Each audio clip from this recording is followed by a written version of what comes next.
আজ ৬ ডিসেম্বর ১৯৯০ সালের এই দিনে এরশাদের পতনের পর বিকেলে শেখ হাসিনা এবং বেগম খালেদা জিয়া দুজনেই বঙ্গভবনে বিজয়ীর বেশে উপস্থিত হয়েছিলেন। আগে থেকেই দরবার হলে দুনেত্রীর বসার জন্য একটি ডবল সোফার ব্যবস্থা ঠিক করে রাখা হয়েছিল।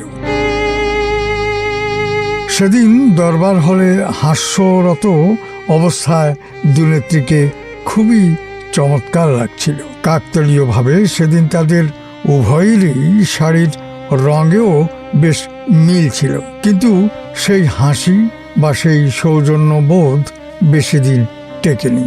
অতঃপর আবার ২০০৭ সালে ১/১১ সেনা সমর্থিত সরকারের আমলে জাতীয় সংসদ এলাকায় আটক অবস্থায় পরস্পরের মধ্যে খাবার বিনিময়, কথাবার্তাও শোনা গিয়েছিল।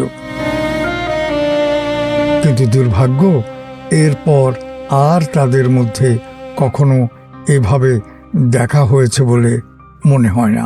অতঃপর বিভিন্ন অঘটনের মধ্য দিয়ে আজ একজন ভারতে রাজনৈতিক আশ্রয়ে, আরেকজন মৃত্যুশয্যায়।